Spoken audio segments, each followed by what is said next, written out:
প্রিয় শিক্ষার্থী, সম্মানিত অভিভাবক মণ্ডলী এবং শ্রদ্ধেয় শিক্ষকবৃন্দ, তো আপনারা সবাই অবগত আছেন যে করোনা পরিস্থিতিতে এবারের ভর্তি কার্যক্রম অনলাইনের মাধ্যমে সম্পন্ন করা হবে। তো আজকে আমি কিভাবে অনলাইনে একজন শিক্ষার্থী আবেদন করবে এবং আবেদন করার সময় কি কি বিষয়ের প্রতি লক্ষ্য রাখবে সেই বিষয়গুলি আলোচনা করার চেষ্টা করব। তো চলুন শুরু করা যাক। তো এই যে লক্ষ্য করি, মাধ্যমিক ও উচ্চ শিক্ষা অধিদপ্তর কর্তৃক প্রকাশিত যে ভর্তি সংক্রান্ত নির্দেশনা দেয়া হয়েছে সেখানে বলা হয়েছে মাধ্যমিক ও উচ্চ শিক্ষা অধিদপ্তরের আওতাধীন 2021 শিক্ষাবর্ষে বিভাগীয় শহর, জেলা, উপজেলা পর্যায়ে অবস্থিত সকল সরকারি মাধ্যমিক বিদ্যালয়ের ওয়েব ও SMS এর মাধ্যমে আবেদন ফর্ম পূরণ ও ফি প্রদান করা সংক্রান্ত নিয়মাবলী। এক নম্বরে বলছে আবেদন ফর্ম পূরণ। আবেদন ফর্ম পূরণ করার জন্য এখানে একটি লিঙ্ক আছে। এই লিঙ্কে প্রবেশ করে এখন আমি আবেদন ফর্ম কিভাবে প্রস্তুত করতে হয় সেটি দেখাবো এবং এই লিঙ্কটি আমি এই ভিডিও ডেসক্রিপশনের নিচে দিয়ে দিব, যে লিঙ্কে প্রবেশ করে আপনারা নিজেও এই আবেদন ফর্ম পূরণ করে অনলাইনে সাবমিট করতে পারবেন। তো এখানে উল্লেখ করা হয়েছে যে প্রার্থীগণ অনলাইনে আবেদনপত্র সাবমিট করে ইউজার আইডি পাবেন এবং উক্ত ইউজার আইডি ব্যবহার করে টেলিটক প্রিপেইড মোবাইল নম্বরে SMS এর মাধ্যমে ফি জমা প্রদান করতে পারবেন এবং এই আবেদন জমাদানের শেষ তারিখ 27/20/2012 বিকাল 5টা পর্যন্ত এবং যারা এই সময়ের মধ্যে আবেদন করবেন তারা ইউজার আইডি ব্যবহার করে উক্ত শিক্ষার্থীগণ 27/12/2020 দিবাগত রাত 12টা পর্যন্ত আবেদন ফি জমা দিতে পারবেন। তো এবার আমরা দেখব ওয়েব অ্যাপ্লিকেশন ফর্ম পূরণ করার নিয়মাবলী। তো প্রিয় সুধীবৃন্দ, এখন আমি এই লিঙ্কে প্রবেশ করে কিভাবে অ্যাপ্লিকেশনটি পূরণ করতে হয় সেটি বাস্তবে দেখার চেষ্টা করি।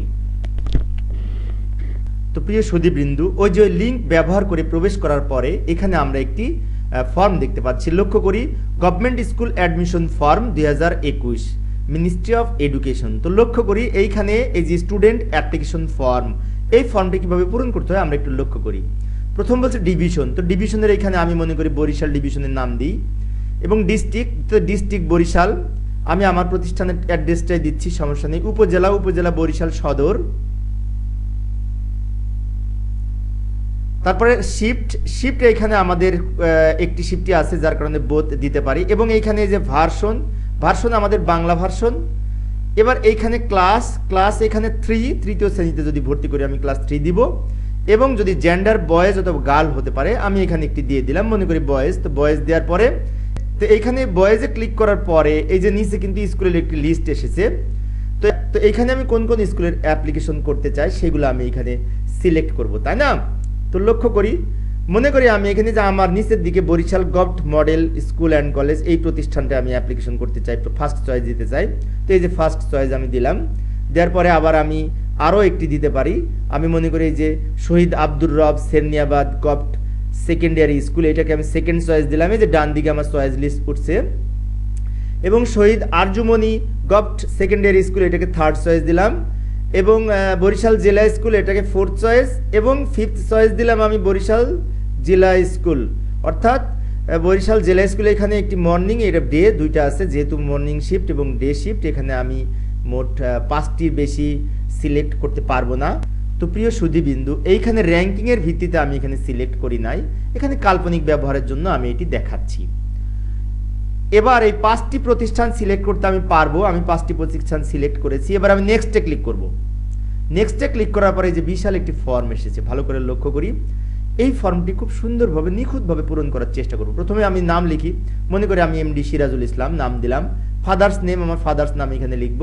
মাদার্স নাম, এখানে আমার মায়ের নাম লিখব। পরবর্তীতে গার্ডিয়ানস নেম, অভিভাবকের নাম এখানে আমরা লিখব। তারপরে রিলিজিয়ন আমাদের যার যা ধর্ম সেটা সিলেক্ট করে দিব। পরবর্তীতে সিবলিং, অর্থাৎ ভাই বোন আছে কিনা, থাকলে এখানে ইয়েস, থাকলে ইয়েস, না থাকলে নো।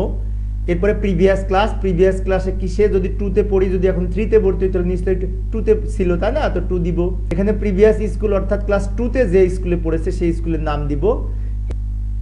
NID নম্বর, এইখানে অভিভাবকের NID নম্বর দিতে হবে, কেননা যে শিক্ষার্থী ভর্তি হবে ক্লাস 3তে তার তো আর NID কার্ড থাকবে না, তাই না? এরপরে বার্থ রেজিস্ট্রেশন নাম্বার অর্থাৎ জন্ম নিবন্ধন নাম্বার, আমরা অনলাইনে যে শিক্ষার্থীদের জন্ম নিবন্ধন নাম্বার পাই সেই জন্ম নিবন্ধন নাম্বারটি এখানে দিতে হবে। কন্ট্যাক্ট নাম্বার, এখানে মোবাইল নাম্বার দিতে হবে। তো এবার আমরা লিখবো ডেট অফ বার্থ, তাই না, জন্ম তারিখ। তো জন্ম তারিখ লেখার সময় প্রথম আমাদের মাস লিখতে হবে। যেমন মনে করি আমাদের জন্ম তারিখ হচ্ছে 5ই জুন, তাই না। তো জুন হলে প্রথমে মাস হচ্ছে 06 আর 05 হচ্ছে দিন, এবং এই যে শেষে সাল লিখতে হবে, মনে করি 2010 হচ্ছে সাল। তো এইভাবে আমরা লেখার পরে তো এবার present address, present address division, এই যে ডিস্ট্রিক্ট, থানা, পোস্ট কোড, এখানে আমরা পোস্ট কোড আমাদের যে বিশেষ করে পোস্ট কোড হবে সেই পোস্ট কোডটি আমরা এখানে লিখব। লেখার পরে আমরা এখানে অ্যাড্রেস লিখব, ঠিকানা লিখব। তারপরে আমরা আর একটু নিচে আসি ফর্মের, এখানে বলছে পার্মানেন্ট অ্যাড্রেস। এখানে আমরা এই যে পার্মানেন্ট অ্যাড্রেস আমরা এখানে ডিভিশন, ডিস্ট্রিক্ট, থানা, পোস্ট কোড এগুলো লিখব। লেখা শেষে আবার এখানে আমরা স্থায়ী ঠিকানাটি লিখব। তো পার্মানেন্ট অ্যাড্রেস পূরণ করার পরে এবার একটু নিচের দিকে আসি, যে এইখানে যে কোটা লিস্ট, তো এখানে বিভিন্ন রকম কোটা আছে। তো মুক্তিযোদ্ধা সম্পর্কিত কোটা যদি থাকে তাহলে উপরের 1 এবং 2 এর যেটি প্রযোজ্য, যার যেটি প্রযোজ্য সেটি পূরণ করবো আমরা। এবং এরপরে child of employee of ministry of education, এখানে যদি আমাদের কারো কোটা থাকে তাহলে আমরা এইটা সিলেক্ট করে দিব। যদি এখানে প্রতিবন্ধী কোটা থাকে তাহলে এটা সিলেক্ট করে দিব।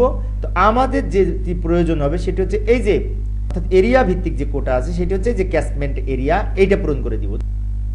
তো আমি মনে করি যে আমার অন্য কোনো কোটা নাই, আমি এই একটি কোটাই পূরণ করলাম, স্থানীয় কোটা হিসাবে আমি এই ক্যাচমেন্ট এরিয়া পূরণ করলাম, তাই না।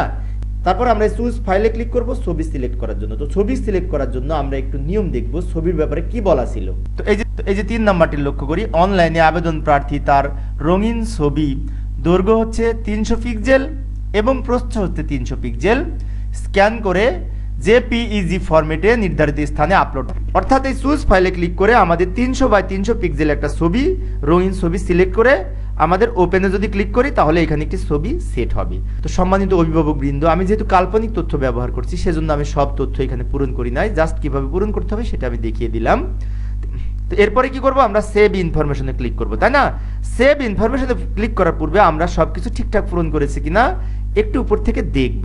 সব ঠিকঠাক পূরণ করা হলে আমরা এই সেভ ইনফরমেশনে ক্লিক করার মাধ্যমে এই আবেদনটি সাবমিট করতে পারবো। তো সম্মানিত অভিভাবক বিন্দু, এখানে সেভ ইনফরমেশনে ক্লিক করার পরে আমাদের এই একটি অপশন আসবে, সেখানে ওকেতে ক্লিক করব। তো ওকেতে ক্লিক করার পরে আমরা একটি অ্যাডমিট কার্ড পাবো অনলাইনে, এবং সেই অ্যাডমিট কার্ডের উপরের কোনায় একটি আইডি নং থাকবে। সেই তো উক্ত অ্যাডমিট কার্ডের উপরে কোনায় যে নাম্বারটি দেওয়া থাকবে, আইডি নাম্বারটি দেওয়া থাকবে, সেই আইডি নাম্বার ব্যবহার করে আমরা টেলিটক সিমের মাধ্যমে পেমেন্ট প্রদান করতে পারবো। 110 টাকা পেমেন্ট করতে হবে। তো আমরা একটু নিয়মটা দেখি কিভাবে পেমেন্ট করা যায়। তো প্রিয় সুধীবৃন্দ, এই যে লক্ষ্য করি SMS এর মাধ্যমে আবেদন ফি প্রদানের নিয়ম। অ্যাপ্লিকেশন কপিতে প্রাপ্ত ইউজার আইডি ব্যবহার করে প্রার্থী নিম্নোক্ত পদ্ধতিতে টেলিটক প্রিপেইড মোবাইল ব্যবহার করে 2টি SMS করে আবেদন ফি প্রতিটি অ্যাপ্লিকেশনের জন্য 110 টাকা জমা দিবেন। তো এই যে প্রথম SMS-টি লক্ষ্য করি, প্রথমে লিখবো GSA, তারপরে একটি স্পেস দিব, তারপরে ইউজার আইডি লিখবো। ইউজার আইডি আমরা যেটি পেয়েছি সেটা লিখবো। তারপরে সেন্ড অপশনে ক্লিক করে আমরা এই নাম্বারে সেন্ড করব, এই যে 16222 অর্থাৎ 16222 নম্বরে সেন্ড করব। তারপরে ফিরতি SMS হিসেবে শিক্ষার্থীদের নাম সহ একটি পিন নম্বর পাওয়া যাবে, যা ব্যবহার করে দ্বিতীয় SMS-টি করতে হবে। তো লক্ষ্য করি দ্বিতীয় SMS-টি প্রদানের জন্য আবার এই যে নিচে দেখাচ্ছি আমি, প্রথমে আবার লিখবো GSA, একটা স্পেস দিব, তারপরে ইএস লিখবো, আবার স্পেস দিব, তারপরে আমরা ওই পিন নাম্বারটা লিখবো। মনে করি পিন নাম্বার এখানে এই যে 12 34 56, এই পিন নাম্বারটি লিখে সেন্ড অপশনে ক্লিক করে আমরা আবার এই যে 16222-এ আবার সেন্ড করব। অর্থাৎ পরপর 2টা SMS করতে হবে। তো এইভাবে আমরা সঠিকভাবে অনলাইনে আবেদন করার পাশাপাশি এই পেমেন্ট করার মাধ্যমে অনলাইনে ভর্তি সংক্রান্ত আবেদন সম্পন্ন করতে পারি। আশা করি বুঝতে পেরেছেন। তো প্রিয় শিক্ষার্থী, সম্মানিত অভিভাবক এবং শ্রদ্ধেয় শিক্ষক মণ্ডলী, এই ছিল আমার আজকের আলোচনা। পরবর্তীতে আমি আরো নতুন নতুন শিক্ষামূলক ভিডিও আনার প্রত্যাশা নিয়ে আজকের মতো বিদায় নিচ্ছি। সবাই ভালো থাকবেন এবং সুস্থ থাকবেন। খোদা হাফেজ।